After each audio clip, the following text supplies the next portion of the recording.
A note to listeners, the following podcast contains content that may not be suitable for all audiences. It was really good to hear from Jesse's own mouth the information that he put out there because, over the past few years that this theory has become part of Jackie's theory. You know what I mean? It has been one of those situations where, I never have heard in the entire time that Molly and Colt have been missing, I had never been told Colt's brother killed him, ever. In the very beginning, we hear Rob Branch's name from the very get-go. So, there's in the carpet being pulled up. Could they have, on Monday night or Tuesday, brought Molly back over to Rob Branch's house? Are y'all with me? Mm-hmm.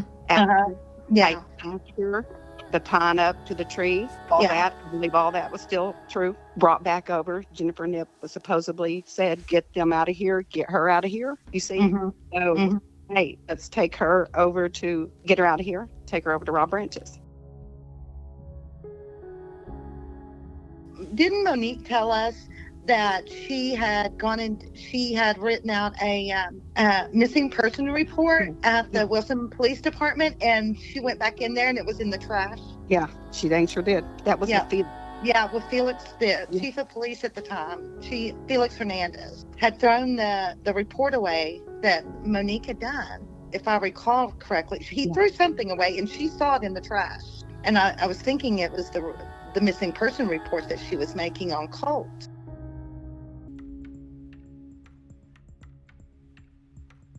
You are listening to Partners in True Crime. We are your hosts, Rob and Cindy Dorfman.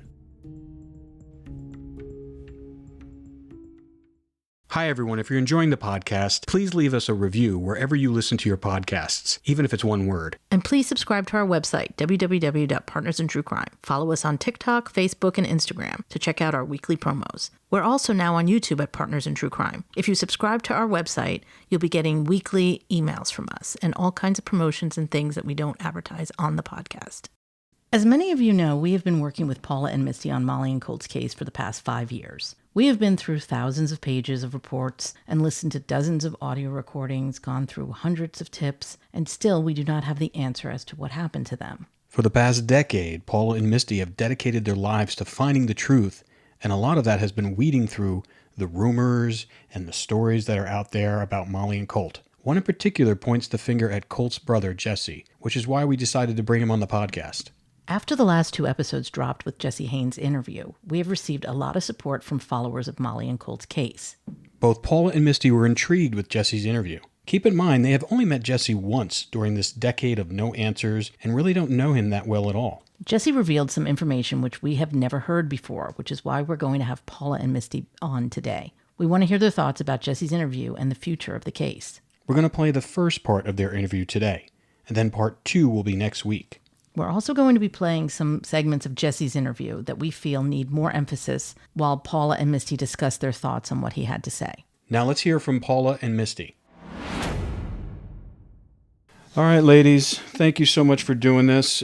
We wanted to just get both of you on the line here after hearing both part 1 and part 2 of Jesse talking to us and explaining and giving us a lot of information to kind of chew on.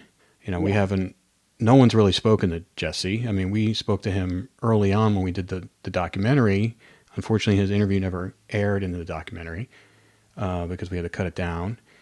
But just wanted to touch base with you two to kind of get your feedback and to see how you felt about everything that he spoke about and what we asked him, and if there was anything else other than what we asked him that you want to ask him. So, Paula, why don't you go first? Okay, well, the thing is, I was really good. It was really good to hear from Jesse's own mouth the information that he put out there because, over the past few years that this theory has become part of Jackie's theory. You know what I mean? It has been one of those situations where, I never have heard in the entire time that Molly and Colt have been missing, I had never been told Colt's brother killed him, ever. And I know that they stayed, I have not read the blog either, And I know that they have stated that Monique had told me that Jesse had killed his brother early on in the first few days. Well, I went back and I listened, and that is not at all what she said.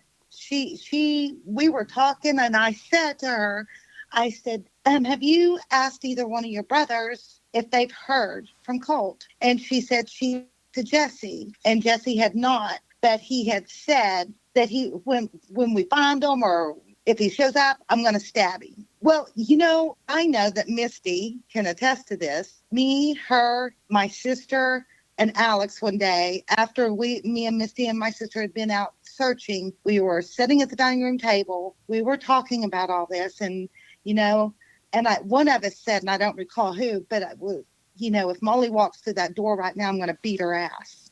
Yeah. And that is the way that I took her statement that she said. I thought, it's like, if he shows up, I'm just going to stab him, in the sense people say all the time, And I'm Paula, going to kill her. Because I haven't got to speak to my little sister Monique. I haven't been able to speak with her on behalf of the comment he said. So I don't even know if it's true what she said or not. Exactly. My little brother Dub denied that he thinks that I had anything to do with it. I asked him the same day I asked Monique on Messenger, and he told me no, but she never responded. I don't even think she even looked at my comment. So Paula, in the blog, he references an audio recording that you had with Monique during a phone conversation. And in that recording, he states that Monique said, I guess you figured out that Jesse killed Colt. Do you recall that at all? Do I recall her saying that? Yeah. No, she did not say that. What she said, I went back and listened after somebody told me about that being stated in the blog. I went and listened, and no. She said, I asked her if her brothers had heard from Colt, and she said she spoke with Jesse, and Jesse had not, but he said when he shows up or something, I don't recall her exact words, but that he was going to stab him. And so, the funny thing is, I don't even remember her saying that at all at the time, because I believe that was like in 2013, early days of this. And so I don't even recall her saying that, because she didn't say it in a way that made me believe that he stabbed Colt, and it's after the fact, Well, that's what I was going to say. She said that, she goes, if he shows up and walks through that door, I'm going to stab him. It's like, why would he say that if he did stab him? Right. She did not put it out there like that that Jesse had stabbed Colt. So I was like, I never even recalled that until I went back, because somebody had said that it said that in the recording, and I don't know. I just couldn't remember that being said. And then I went back and thought, you know what? I sent that recording to Jackie, and I sent it to him in an email. He didn't get that from the Dropbox. I sent it to Jackie in an email. So yeah, I mean, that I just don't know where that got misconstrued. That I don't think, Misty, correct me if I'm wrong, but I don't think she ever implied to you or me. No. Did she? No. Okay. She didn't said anything to me about Jesse with anything. And Misty talked to Monique a lot more than I did. I did not talk to Monique very often. I don't know how that got misconstrued as she was saying that her brother stabbed Colt. I don't get it. So anyway, it was very nice to hear from Jesse's own mouth, and the things that he is saying in there about when Jackie was telling him about, I think it was when Jackie was telling him about the affair with Jerry Lynn and Colt, and he said to him, if it'd been my brother, I'd have killed him. And Jackie repeated that to me. Oh no, Jackie told me he told that to Jesse. Yeah. He said, I was really trying to get him riled up. And so to letting him know, I would have done the same thing if it had been me. while I was talking to Jackie, he kept trying to get me hyped up, get me mad. At one point, he called my little brother a bastard about him sleeping with Geraldine. He said, and this is his exact words was, he said, that would have been me. I would have got mad. I would have killed him. And I said, look at what you made me do. So repeat what you just said that Jackie said. Jackie told me that if the situation was reversed and he was in my shoes, he would have killed Colt and justified it by, look at what you made me do. And what did you say to him when he said that? I just sat there and looked at him. I didn't have a response for that because it was a hypothetical situation. Well, he was also trying to lead you. He was leading you. Yeah, he was trying to lead me into, you're not going to get, I'm not going to get emotional about this because I didn't have anything to do with it. You're not going to bait me into this thing. Misty, in the beginning when you were speaking to Monique, what was she saying about all of this? Did she have any idea what had happened to Colt? In the very beginning, this was July 11th, 2013. I texted her because I had texted Colt Haynes on July 10th, bring Molly by my house. This time I'm not knowing. I just thought, okay, he's going to read this text, this message and bring her by the house, or I'll at least know if he read it, how it'll slide down. Well, then I didn't hear from him. The next day I had heard in between time that Monique was kin to him. I didn't know how Monique was kin to him. I just messaged her, wasn't friends with her at the time, messaged her, and she got right back with me, July 11th. And I asked her, I said, do you know a Colt Haynes? She said, yes, she said, that's my brother. I don't really talk to him a lot. She said, it's like been a year or so. In my mind, I wasn't asking nothing but just to let her know she talks to her brother, bring Molly by the house or to us, let us know. We gotta know where she's at. She's been missing, and she at that time, this was so early on, and she brought up about Rob, Toby Barrick, supposedly asking a refrigerator from Rob Branch. In my mind, at this whole time, it's so early, I'm not even thinking about a refrigerator. I'm just worried about having Colt bring Molly home. She knew early on something had happened. This was on July 11th. So already, my question would be, how did she know so early something had happened? Someone had told her that, Well, that's interesting because she told you that she hadn't spoken to Colt in almost a year. Yeah. And Yeah. Rob Branch had told Jesse that he had given Colt a refrigerator. So that story that Rob Branch told Jesse didn't make sense. So No. how would Monique know about the refrigerator that early on? Absolutely. And okay, did he take to Rob Branch? Did he take to Josh Davis's house, or did he take it to Kobe Barrick? Because my uncle, I had told my uncle and Uncle Alex Miller and Michael that they needed to go talk to Rob Branch, that there was a refrigerator that he was supposed to take to Kobe Barrick, that they need. And I mean, they got right on it, like within a week. It might have been the next week, maybe Paula, maybe. No, Alex told me it was the Friday after she went missing. So it was within the first week. So they went over to Rob Branch's, actually verbally talked to him, asked him if he took a refrigerator over to Kobe Barrick's. He said yes, he did, but he did not know what they needed it for, was his words. We know that for a fact. And that he did. I know Jackie had told me that he spoke to Josh Davis where Colt had been staying, and I don't recall it being said that it was Rob Branch. Maybe he did, but I don't recall that. But a mini fridge was taken over to Josh Davis's that belonged to Colt.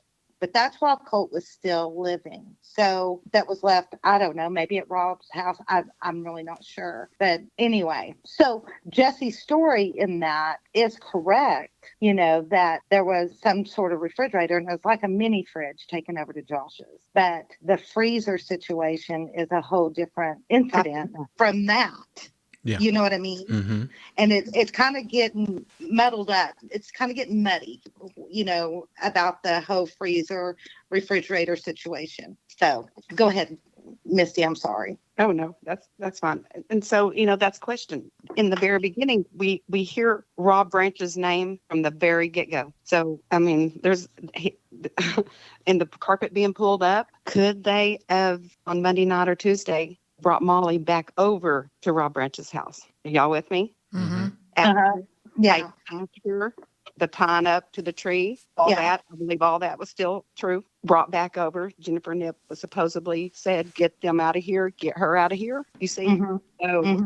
hey, let's take her over to get her out of here, take her over to Rob Branch's. And then Well, something has happened in that trailer. And I believe this with all my heart. Something happened in that trailer. Why was the carpet pulled up? Why was the siding off the house? Why was the trailer burnt? Yeah, I mean, that's the thing that really doesn't make sense, and it doesn't really add up. And his excuse for why he did that, saying the cat peed all over the place. I'm sorry. I've had animals all my life. Okay. It had to be a cat the size of a lion for him to have to tear up all the carpets and pull down all the siding to do that. That just seems like it's pretty much overkill. And Jesse said, because he went there before and then he went there after. He went there 2 times and he was there when they pulled it, and he said everything was torn apart. So that doesn't really jive with his excuse of the cat peeing. Do you think Rob Branch is capable of killing someone? Honestly, he has a rap sheet. He's been in prison for stabbing somebody. Do I think he did it? I've asked him and he told me no, and always been there for me. I would like to think that he wouldn't lie to me, to not believe him, because he's always been there for me. Mm-hmm. But does that mean that he's not guilty? I'm not saying that. I'm just saying in my dealings with Robin Branch, he's always been there for me. Mm-hmm. Before, I'm not here to point fingers. That's not my job. I did not know that Rob Branch's mom was that was her name. So I didn't know she was kin to them. So through Jesse, that made sense. Why, how they're kin and how they're in the picture, and the land that is for sale now. The land, the 10 acres where Rob Branch is living now is for sale. Is that not a coincidence? They're selling it. I went out there Wednesday after I got off work, and there's actually 3 ponds behind that area that need to be searched. I don't know. I just feel like something's there, something's there on that land. And all my heart, I believe that. We had a roping in October of 2013, a benefit roping. And during that roping, a couple of women showed up to the event, and I saw them pull up, and they pulled up down toward the end of the arena. And one of them got out of the car. The other one was still in the car. So I decided to walk down there and introduce myself just to see who these people were. So I got down there and I spoke to the woman outside of the car. And then she told me that she told the woman in the car, she said, tell her. And I said, tell me what? And she said, and the woman in the car was shaking her head no. And come to find out, long story short, this woman she was a manager in an apartment complex where Con Knipp's mother lived. Con Knipp's mother called her one day and said, hey, will you go with me to get a Coke? So they went to the Sonic and they got a Coke, and then they went out driving. And she had taken her on some back roads out to Bronco Road and outside of Wilson. And come to find out, it's Rob Branch's house.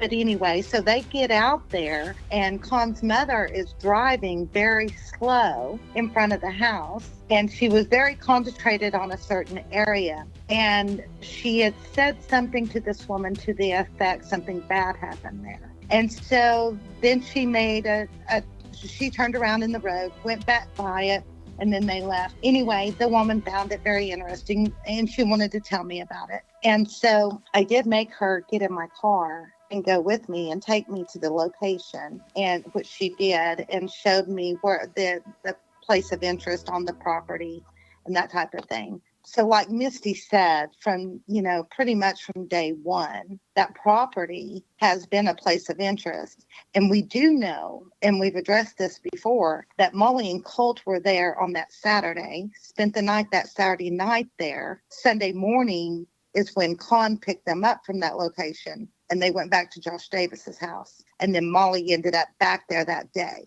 So are you saying that the property that this woman took you to is on Rob Branch's land? Yes, it is Rob Branch's land. Yes. And I know, it's like Misty said, it's up for sale now. And I do know that I think it's November of 2022 that property was transferred into Rob's name. it wasn't his grandfather's name prior to that.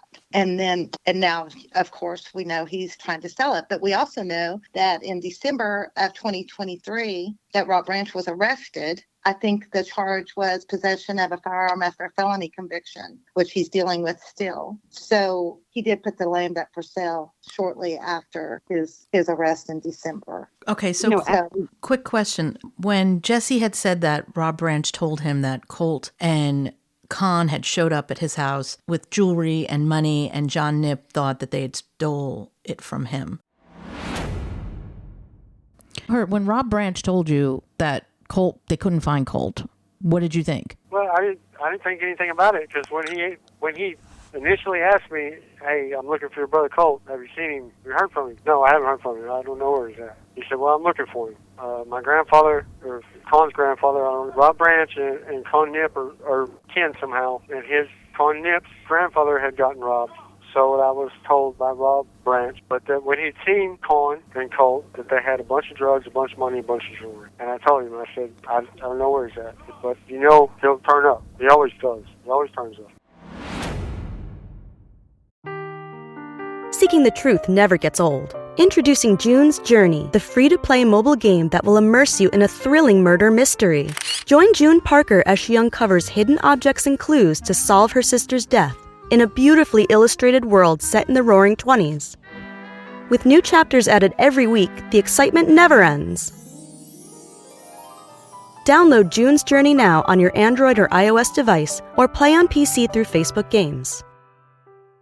I don't know about you, but every time I go to the grocery store, I'm spending a lot more money on items than I used to. That's why we're excited to share our news. We've partnered with Factor Meal Prep to give you 50% off your grocery bill. Factor is a restaurant-quality meal prep service that we have been using for years. Cindy would never let me eat a frozen dinner. That's why we love Factor. We can get delicious meals with fresh, natural ingredients delivered every week and have them ready on the table in 2 minutes. How's that for convenience? If you're anything like me, you might be on a new diet every week. Are you doing keto, low-fat, gluten-free? No problem. You can choose your own menu and mix and match. You want pancakes, chili, spaghetti and meatballs, filet mignon? They have it all, and it's so good. We've done the math, and Factor is way cheaper than the grocery store or eating out. Plus, every meal is packed with nutrition without sacrificing taste. By supporting Factor, you help support the show. We can't thank you enough. Sign up and start saving now. Head to factormeals.com/PITC50 and use code PITC50 to get 50% off. That's code PITC50 at factormeals.com/PITC50 to get 50% off now.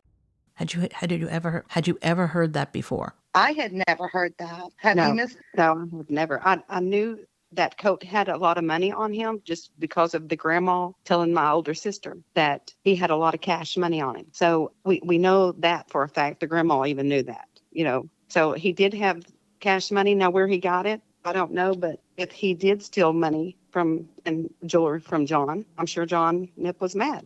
Mm-hmm. So, hey, Yeah. why was Con and Colt even together? Didn't make sense. Or was it like an inside job? Was Con and Colt together stealing from him? Yeah. And then he got caught. Yeah. And he had to have been there before, this ain't their first time to run around together if he stole jewelry. You almost have to be at their place if he stole something from them, right? So they run around before. That's what I was thinking whenever Jesse had mentioned that, this ain't their first time to be running around. He'd had to steal from him and be around the property before the car chase. And sounds like in that area, if you had the will and you wanted to, anybody could deal drugs as long as, if you wanted to do it.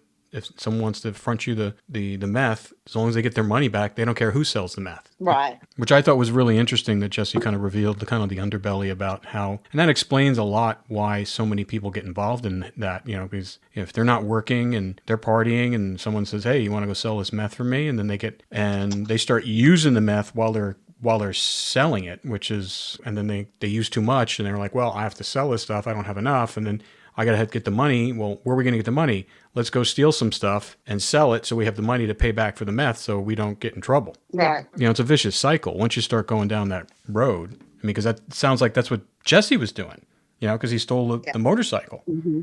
He was Yeah. using the meth and not selling enough of it and realizing, oh, I'm going to be responsible for all this cash and I don't have it. So I need something to do it. So let's go steal something. I'll sell it. And then I'll have both money to pay back for the meth and I'll get some more meth. Right. Well, Jesse, he seems very clear-headed, very good with his dates, I noticed. And I was very impressed with what he had to say. And, and because I have spoke to Jackie over the years, and I know Jackie, like Jackie and I have become very close, very, very close. And this betrayal on Jackie's part, he even said, I think I said too much. Meaning to Gary Henry. I think I said too much. Well, without a doubt, he revealed, but that's not a surprise. Jackie gets a theory in his head and he goes with it until he can prove otherwise. Like when Jackie first got involved, his theory was that Rob Nichols killed them. He got there first. And he killed them. And honestly, I don't recall. And I do think I recall that it was over the motorcycle. I think he mentioned that Rob had said Colt stole the motorcycle, when in fact it was Jesse that stole the motorcycle. So he went with that one for over a year until he was able to clear Rob Nichols. And he did. And according to him, he did. He cleared him. And then I don't know how in the world all of this started with Jesse. And, I know during all of our conversations with him about it, he really wanted it put out public. He wanted to do it through the podcast. I think, Rob, you called me about it. And I'm like, absolutely not. Because well, I mean, it's a huge. We're not going to blame a family's victim's family. There's zero. I know of zero evidence that he has to indicate that Jesse did this. And I'm not saying Jesse didn't, because I don't know. I don't know who did it. If I did, this would be over, wouldn't it? Well, I remember when the shift happened, because, I was talking to Jackie pretty much at least 3 or 4 times a week during this period. And he was going out, and when he started talking to Colt's family, that's when it shifted. And when he started talking to Jerry Lynn, and that's when it started shifting towards Jesse. Okay, so why has Con, Kobe, Nick Huffaker, Rob Branch, all of these people, why have they sat back and taken the heat for Jesse for 10 years? They wouldn't. No, they would not. They wouldn't. And also, it's a ridiculous theory. Because if there's a love triangle theory, Katie has Colt's son. And Katie dated Con for 2 years. Right before. And you know what? And then if they want to claim that, he came out there and got him and took him away. No. And here's why. Because there is nothing that happened out there on that property behind John Nipp's property over on Payrot, Stage Hayes, the Hatley, all of that land. Kobe knew everything that was going on out there. I don't know if it was cameras that were set up out there, any kind of little tripwire to, let them know that, I don't know, maybe I'm being too crazy about it, but there's not a time that we've been out there that they didn't show up. Yeah. That Kobe Barrett did not show up if he was out of prison. And listen, if he was in prison, then his wife showed up. You know what I mean? Every time. Misty, am I wrong? Yeah. Well, we'd be starting to travel down Long Hollow. Just turning in. And they would meet us at the end every time. They would meet us. Oh, yeah. They would show up. There was never a time that we hit Long Hollow Road that they did not know. They showed up. So there's just no way in my mind. And like I said, I could be completely off, but there's just no way that he could have gone out there, done what they're claiming he did, left them there to die arm in arm, and nobody found them. No. Somebody would have found them. It's ridiculous. We were all over that place, over it. It just makes no sense. And when I asked Jackie, when the day the blog came out, I called him, and I would just happen to be in Love County at the time. I called him, and during our conversation, I asked him what the motive was behind it. And he said to write a book. And the motive, I asked him what Henry's motive was to write the blog. And he said to write a book. And I'm like, wow, okay. Well, and like you've mentioned on here, Cindy, I have not read the blog. I'm not going to read the blog. but I've been told enough about it to know that the way it is written, the wording in it, it's Jackie Bates's words verbatim. You know what I mean? And a lot of my stuff that I shared with Jackie, because I trusted him with all my heart. I truly did. I trusted him with everything. And, you know, I've totally been betrayed in this. I just have a really hard time with that, because there's just only been about 3 people over the 10 years in law enforcement that I have put all of my trust in and been let down. And I never, ever, ever thought it would be Jackie Bates. Never. Yeah. Well, it had to be all Jackie's words, because Gary Henry didn't have any information. Right. But You know? I'm saying hand to keyboard, it's Jackie Bates's words. Mm-hmm. I'm You saying remember- he wrote the majority of that. You remember, Paula? He said he didn't have no control over that blog. Yeah. Remember? Yeah. Well, he did, because my name got taken off on some things that was said about me. Remember? All of a Within sudden. minutes Yes. of Misty contacting him, her name was removed, and the stuff said about her was removed out of that blog. Because it was all a lie. It was, I don't even know who, and I guess Jackie made it up, but you know, that was far fetched. So it did. Well, he did I'm have saying to- it was a collaboration on their parts. Part of it's Jackie, most of it's Jackie, part of it's Henry. You know what I mean? So there's a collaboration that they did to write this. You know, all the information, and it had to be put in perspective for Henry to understand it. You know what I mean? Anyway, that's my rant about that. Just, geez. Okay, and my point is, the only ones that knew where Colt and Molly was Con and Kobe. So who would have come back and picked them up the next morning? They're the only 2 that knew where they were at, that could get to them from how the car was and how the land was. So Right. It makes sense. It only makes sense. They went back and picked them up. Well, let me ask you a question. I mean, I can understand Khan because he was the last to be with them. But what makes you think Colby knew too? And I'm not disputing what you're saying, but I just want to understand what your theory is behind that. Because Kobe knows that land. Kobe, I mean, like the back with those 4-wheelers, you know, when we were out there, that boy knows that whole land, doesn't he, Paula? Oh, yeah. Yeah. I mean, you could go to Google Earth and look at the trails that they've made through the property. And back in 2013, you can see every trail that they had, because they ran that property constantly. We've had property owners tell us, you know, that they had more Colby and Con, you know, spent more time on their land than they did, you know. And the reason I think Misty believes that is the same reason I believe that. And it was something that we were told early on. And the thing about Colby's wife, Jennifer, you know, everybody said that she was the one who ruled the roost down there. And I've said that before. You know, what she said goes, and she has a temper. So anyway, we had been told early on, and I don't recall who, and Misty may or may not, but that Jennifer had told Con, after the 4 left that were there, to go get Kobe, go get them out of here. We don't need the trouble down here, or something to that effect. That's not verbatim, but telling them to get them out of there. You know, she didn't want any trouble down there. So I believe like Misty does, that Con didn't go down there on his own. If Con went at all, all he'd have to do is tell Kobe where he left him, and he would go. Also, Barry Bogan knew, because he had a horse. There was horse tracks all around the car. Yeah. So Barry Bogan had a camper and trailer right across from Kobe Baird. So they all knew. So they all had to know. They're right there, within like probably 200 yards, you know. Yeah. So I don't know, but that was just something we were told early on. You know, that Jennifer should have been at work, and she was sitting on the front porch when those 4 showed up. You know, it was on a Monday morning. And she was on the phone with Sabrina Graham. From the phone records, they were talking back and forth. Oh, right? Yeah. According to the phone records, when Jennifer was sitting on the front porch and those 4 showed up, she was on the phone with Sabrina at the time. So yeah. Well, getting back to Jesse, I mean, like I said before, and like you said before, ever since we've been looking into this case, Jesse's name never came up in the beginning. Not once. No. And so that's No. why it was, and like I said, and I think when it started to turn is when Jackie started questioning Ginger, what's her name?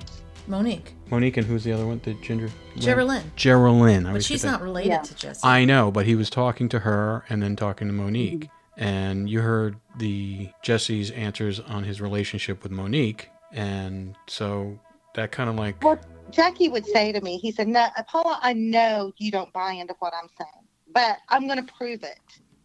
Well, it's yet to be proven. And I mean, Jackie went into a convenience store in Ringland, and where he lives, and where Jesse was arrested and in jail was in Ringland. But he went into a convenience store and removed Molly and Colt's poster out of the store and told them that that the case had been solved. There was no reason for them to have that anymore. And so they called me, or they said that he... When was this? When did he do this? Was it right after Jesse was arrested? Not long, yeah. Wow. Well, yeah, they contacted me and asked me if I could send them some more flyers because theirs had been taken out. And then they told me that he came back. I don't know if it was the same day, the next day, or a couple days later. I'm not sure when he came back, but he was going through the trash out by the pumps, I guess it was. And he was asked, what are you doing? And he said, I'm looking for that poster that I threw away. And they said, well, we take out the trash every night. So it wasn't the same day. So anyway, I sent them more posters that they could put up in the convenience store. Do you think he wanted to get it and put it back? Yes, from my understanding, he had gotten in some trouble for taking it down. Well, sure, because Jesse wasn't arrested for the murder of Colt. Jesse was arrested for methamphetamines and possession of a firearm and theft. Right. He wasn't arrested for anything to do with Molly and Colt. So by him running around town, Jackie shouldn't be saying these things. They don't want people saying these things about Con Nip, the guy that was with them the night they disappeared. So why is it okay to point the finger at a family member of the victim? Right. Well, I don't know. I don't get this at all, to be honest. I don't understand how he's allowed to do that. And I don't understand how this happens. I don't understand any of this. I wrote something in my notes, y'all, I want to address. So Monique, in the very beginning, back to her, in her defense, she did try, and she had texted me and was trying to get Felix, which was the sheriff of Wilson at the time, try to get him to go talk to Rob Branch. And I had that where she had messaged me that too. So she tried. So she did not know in the very beginning. All she knew was she threw out his name. You know what I mean? And so this is from the very beginning that she tried to get Felix to go talk to Rob Branch. Did Misty scared to go to talk to him? Did he talk to him? Dragging his feet? Not to my knowledge. No. Misty, didn't Monique tell us that she had written out a missing person report at the Wilson Police Department, and she went back in there and it was in the trash? Yeah, she dang sure did. That was Felix. Yeah, with Felix, the chief of police at the time, Felix Hernandez, had thrown the report away that Monique had done. If I recall correctly, he threw something away and she saw it in the trash. And I was thinking it was the missing person report that she was making on Colt. So she did try to get, and didn't know, you know what I mean? She didn't have a clue, just like me. She was just trying to figure it out and try to help us. So, I mean, I feel like in the very beginning, she did try to get them to do something, to help her. Yeah. Especially well, we haven't heard from Monique's words yet. So we don't know whether or not Jackie has been twisting what she said. Yeah. So, based upon what you're telling us right now, it sounds like she was making a genuine effort to try to find Colt. Yeah. Well, she was. So why would she flip many years later out of the blue in 2020? Yeah. I don't know. Or 22? But, she would, in my opinion, she would have had to known that early about Jesse. Because I think that recording was where Jesse said he was going to stab him or something. That was really early on. And she was out on a search with us. Garrett had organized a search the third weekend after Molly had passed. I think it was the third weekend. The weekend after the car was found. So it was around the 26th of July. And there was a big search organized, and Colt's mother and Monique and some of their friends and stuff all came. And she never gave any indication whatsoever that she believed that Jesse had anything to do with this. So, and it was her group of people, if I recall correctly, it was her group of people that went onto the net property. So, if she's thinking her brother did it, why would she even go? Why would she be concerned with trespassing onto the net property? And I don't think they intended to, honestly. I think they were walking in a creek bed, and that creek bed actually passed over into their property. I may be wrong. I don't know reason behind it, but I don't know. I have a hard time believing that Monique believes that her brother did this, but I haven't spoke to her, so I don't know. Yeah, she has never once mentioned Jesse's name to me, ever at all, knowing this. So whenever I was shocked, whenever his name was even mentioned, I was like, what? And then through this whole time, this almost going on 11 years, never. And there's no evidence that Jackie has. I can look back in my notes. All of it is just hearsay, what he's saying. It's not even hearsay. He had a theory, and he ran with it. He thought the motive was, Jerry Lynn. Oh, he's going to get back at him for Jerry Lynn. Well, no, that's how people get sent to prison over that was all false. I agree that Jesse, when he was arrested this last time, he probably was not in a good place. And, he was probably, strung out, stealing. Obviously he owns it. Everything he's done, he's owned it. He does not appear to be the type, like he said. Okay, so he said that I did it, why fight it? You know what I mean? Exactly. And the fact that he signed off on it, like right when he got arrested. He says, yep, you're right. All right, I guess I deserve it. I need to go to prison. But does he need to go to prison? I mean, he's looking at 80 years. For methamphetamine. Were his charges. 80 years. How they sentenced him for 80 years for that, I don't know. But it was because of... Jackie was there working him, and he was being honest with Jackie about everything, including his own crimes. Because Jackie was calling me and telling me that he was going to do it. He was telling me how he was going to arrest him. Yeah, he told me too. And I'm like, yeah, it was premeditated. He knew some of the things that Jesse was doing that was illegal already, and what he had in his possession. And am I right in thinking that I heard Jesse say did he say that Jackie turned in his badge just before he was arrested? Yeah, that's what Jesse said. Okay. So how was he able to go in Jesse's house on the search after the SWAT team left?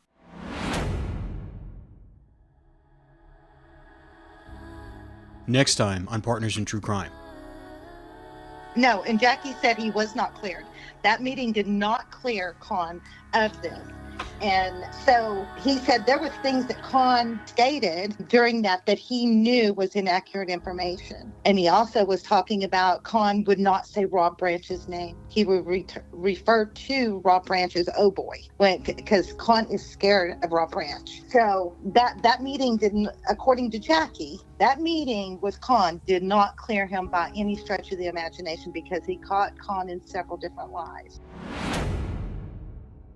If you have any information regarding the case, please contact the BIA at www.bia.gov/BIA/missing-murder-unit.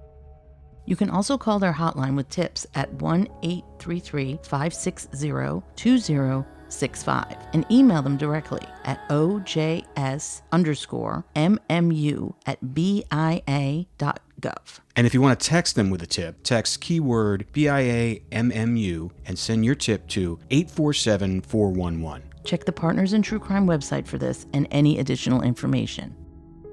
If you or anyone you know is suffering from a methamphetamine addiction, please contact the American Meth Addiction Hotline. If you or anyone you know has been the victim of sexual abuse, please contact the National Domestic Violence Hotline. All rights reserved.